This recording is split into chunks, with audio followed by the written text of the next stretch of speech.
বিসমিল্লাহির রহমানির রহিম। প্রিয় দেশবাসী, আসসালামু আলাইকুম। রক্তস্নাত জুলাই আগস্ট 1 বছর পর আমাদের মাঝে ফিরে এসেছে।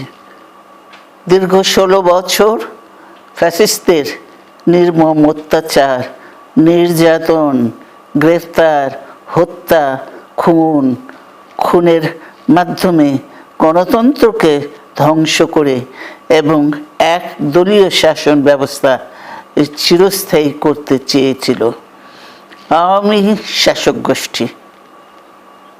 ছাত্র জনতার সম্মিলিত অভ্যুত্থানের মধ্যে দিয়ে ফ্যাসিবাদদের পতন ঘটেছে।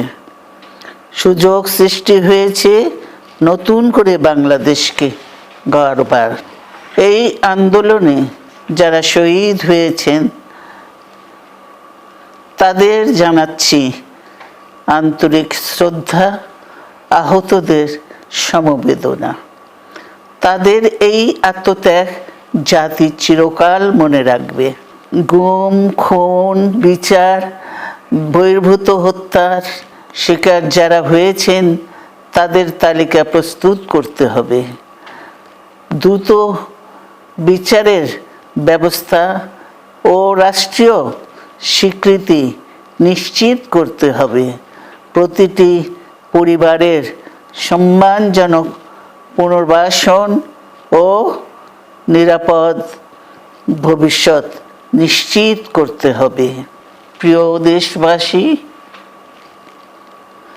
আমাদের সামনে যে সুযোগ সৃষ্টি হয়েছে নতুন করে গণতান্ত্রিক ব্যবস্থাকে প্রাতিষ্ঠানিক রূপ দেওয়ার, তা আমাদের দ্রুত সম্পন্ন করতে হবে।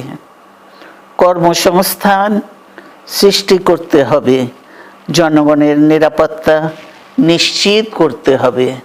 সর্বোপরি বাংলাদেশের স্বাধীনতা, সার্বভৌমত্বকে রক্ষা করতে হবে যে কোনো মূল্যে। বীরের এই রক্তস্রোত, মায়ের অশ্রুধারা যেন বৃথা না যায় তা নিশ্চিত করতে হবে। ঐক্য বজায় রাখতে হবে।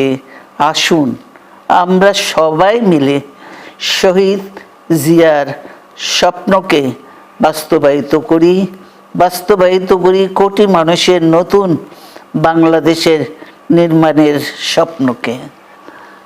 আল্লাহ হাফেজ। বাংলাদেশ